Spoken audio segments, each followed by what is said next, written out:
Hello, everyone. Nice to meet you all. I'm going to try to keep this energetic as I'm a little sleep deprived from my Eigenlayer party last night, and I'm guessing half of you guys were either at Wormhole or Eigenlayer last night. I saw a lot of you guys dancing on the dance floor. But my name is Vin. I'm a senior research analyst at Blockworks Research, and today I'm here to talk to you about the trade-offs between on-chain and off-chain derivatives. So just to sort of set the scene here, I'm sure we're all relatively familiar with what derivatives are, but what are the components to a derivatives exchange, right? There's an order book, there's liquidity, there's a matching engine, there's a sequencer, there's a risk engine, and there's settlement. So there's a few types of derivatives exchanges, and like most things in crypto, this exists on a spectrum, right? There's fully on-chain derivatives exchanges. And I like to describe this as every component of sort of the transaction or order lifecycle occurs on-chain. So whether that's order creation, matching, the final settlement, etc. And an example of that is Phoenix, even though they're not really derivatives. I'm taking kind of cheating here. And then there's a partially on-chain derivatives exchange, so that's part of the order lifecycle occurring on-chain, such as Vertex, and that's where most derivatives exchanges lie today. And there's fully off-chain derivatives exchanges. So I know New York Stock Exchange is not really derivatives, but just take it as is. And every component of the order lifecycle occurs off-chain. But for today's talk, I'm mostly focusing on sort of limit order book based models rather than AMM based models. And there are many AMM based fully on-chain derivatives exchanges. So an order book, what is it? In simple terms, I'm sure most of you guys here are familiar with it. It's a data structure that contains every user's intent to buy or sell an asset at a particular price. On the right here, you have an order book from FTX, rest in peace. And most derivative dexes, prop decks, have off-chain order books. That's just the state of the market today. There's not a lot of high-performing blockchains that are able to support an on-chain order book.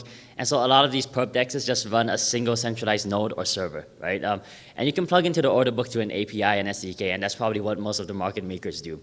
But what does it mean for an order book to be on-chain?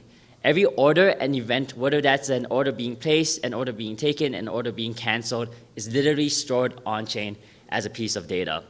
And also, something can be off-chain, but it doesn't necessarily have to be centralized. For example, DYDX has an in-memory order book, which is sort of run in validator memory, but that's not exactly on-chain, but it is decentralized. So there's sort of like a distinction there, right? And there's two things that are important here. The order book itself and the view of the order book. So the order book is sort of like the data and the orders, and the view of order book is sort of how you access and view that data. The next component here is liquidity. So not all derivatives exchanges are an order book model. AMMs exist for derivatives exchanges too, right? So there's a few forms of liquidity. Passive liquidity, that's the general AMM model. There's active liquidity, market makers, as we all know it, the Wintermutes, the GSRs, the QCPs. Then there's sort of passive, active, hybrid liquidity, right? These are vault-based market makers where retail will generally deposit into a vault, and then they'll use some market making algorithm, have some consensus model, and then they'll market make in the limit order book. This is the most interesting component of a derivatives exchange, especially when talking about on-chain versus off-chain, in my opinion. So this is sequencer and order matching. These are two components that are kind of intertwined, but a little separate sometimes too. And basically, when two orders intersect, right, a matching engine creates a transaction. A sequencer then has to order these transactions, but very often the sequencer also hosts the order matching logic, right? So as I was mentioning, 99% of this occurs off-chain in a single node. It's not decentralized at all. You're really trusting the protocol team. It's kind of similar to an L2 sequencer today. You're just trusting them to do the right thing. Most of them adopt a first in, first out model. And to be honest, that's not very different from TradFi, right? It's run by an exchange themselves. It's generally first in, first out, or for example, price time priority.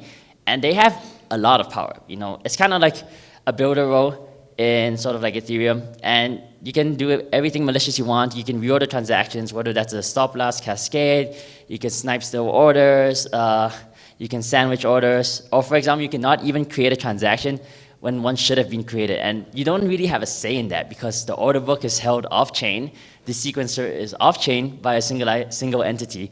And so you don't really have a recourse, which I don't think is sort of the angle of what we should be building here. So eventually, I think the sequencer and the order matching, you need some proof of stake, proof of authority, proof of governance mechanism to decentralize via governance. And that's something that not a lot of people have figured out yet. Like even L2s are sort of struggling how to figure out to decentralize the sequencer if they are ever planning to. Next, you have the risk liquidation engine, right? So for example, there's an Oracle component. This Oracle component influences the funding rate, account collateralization.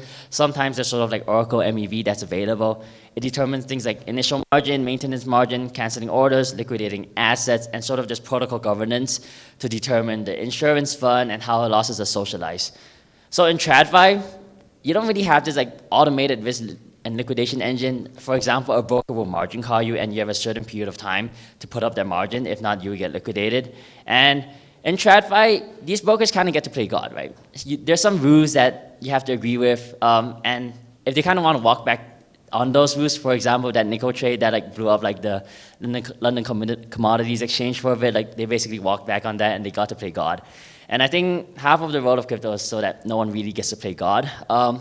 But there are definitely problems which I'll talk about later in terms of the risk and liquidation engine. Lastly, there's a settlement component. So settlement, I think the simple way of thinking about it just occurs when a settlement asset is transferred from a losing trade to a winning trade. And for on-chain derivatives exchanges, this happens automatically, right? There's some protocol smart contract that handles all of the collateral, it's non-custodial, and some sequencer triggers it. So you can see the sequencer is still kind of like a centralized point of failure for a lot of these derivatives exchanges. But in TradFi, it's a lot worse system. I'm sure they have the reasons for like T+1 and T+2 settlement, but it's like a clearinghouse or like an agency that handles the settlement. And if you think about it, at the end of the day, they're really just updating a database that says, hey, I should have $1,000 more in my account because I made a good trade, and the counterparty to my trade should have $1,000 less in his account. It's just updating is sort of like a number in a Excel spreadsheet or whatever database they use. So not a lot of transparency there. So I'm going to go through a quick study of DYDX. DYDX, as you all know, has launched before, the sort of like a Cosmos app chain these days.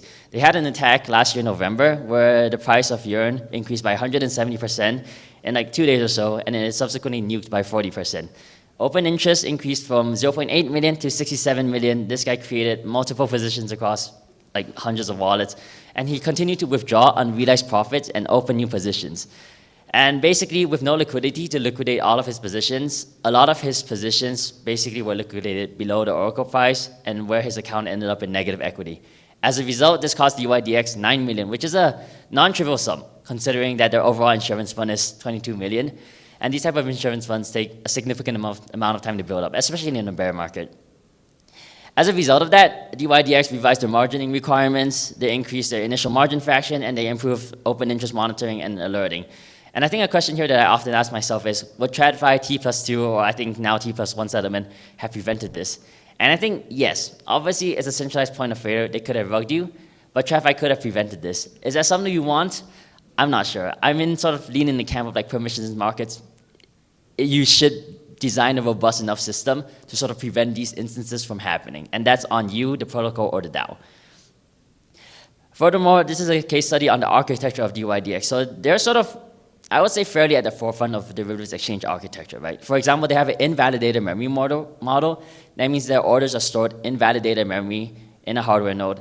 Cancellations and order matching occur at the validator level, and only successful orders and liquidations get included in blocks on-chain. So it's a fairly efficient type of model. But there's something here. Once you decentralize the order book, everyone has a slightly different view of the order book, right? And you can't really tell if, for example, this market maker, that's also a validator, is he actually MEVing someone, whether that's still order sniping, stop loss cascading, sandwiching a market order, or is it just like a function of network jitter or like just normal latency? And it's really, really hard to tell. And so their solution is they're using an order book discrepancy as a measurement tool. They run a validator, which basically doesn't do anything malicious, and they basically compare how much sort of like order book discrepancy do other validators have compared to this perfectly non-malicious validator. And if it's like way too high and you're obviously doing malicious actions and extracting MEV, then you probably be slashed or punished in some form or the other. And another interesting thing about DYDX is that they use ABCI++ to basically come to consensus on Oracle updates. Rather than relying on an external network like PIF or Chainlink, they do that within the validator set. And I think having people interact with protocols and only having to rely on one set of trust assumptions, right? In this case, just the validator. Rather than having to trust the validator, the protocol team running the sequencer, the protocol team sort of like in charge of the risk engine and liquidations, like having to trust like PIF and Chainlink for the Oracle. Just having that single trusted point is sort of a lot more logical, because as a retail user, I'm not thinking, oh my God, I'm not gonna trade on this perps DEX because they use Chainlink proof-based oracles, and Chainlink proof-based oracles don't really have staking, so there's no economic security behind my trading. Like, that's not happening realistically. And another thing that's really cool about DYDX is that they're gonna launch permissionless asset listing models. So basically how it works is anyone can go fill in a form, find the asset that you wanna list, and right now it's probably just perp markets. In the future, you can basically permissionlessly list pre-launch markets, points, anything, and they'll have sort of like a automated market maker, like a vault model, to provide liquidity. And it doesn't really have to be a huge amount of liquidity. According to Antonio, he says for some of these votes, probably $1,000 is enough. And that's wildly different from a TradFi sort of listing structure, right? In TradFi, if you want to get listed, you have to submit like a S1 or God knows, like whatever forms. And that's something that's really cool about DYDX. I'm sure like all of you would love to list whatever asset that you want to be a degenerate gambler and go 20x long on. I, for one, would definitely love like a 20x market on points for some airdrop. And so here's kind of the spectrum, right? It's not sort of like an on-chain, off-chain thing. I think it's 3 categories: centralized, on-chain, and decentralized. Centralized definitely has its benefits. It's highly performant. There's an insane amount of throughput. There's a whole ecosystem, and there's often very, very good liquidity. On-chain, the obvious benefits, as with most crypto protocols, are that they're self-custodial, they're immutable, they're very, very transparent, and you get instant settlement, which, as I argued, could be a good or bad thing. But they have very low throughput and often have suboptimal liquidity. And lastly, there's decentralized. Something can be off-chain and decentralized. So with these decentralized components, you get very interesting sort of components that come into play, such as like revenue distribution, governance, permissionless asset listing, fair execution. But as mentioned in the DYDX model, you also run into these new challenges that a lot of researchers are actively working on, such as MEV monitoring and bootstrapping your own security set, which is not something that every derivatives exchange can do.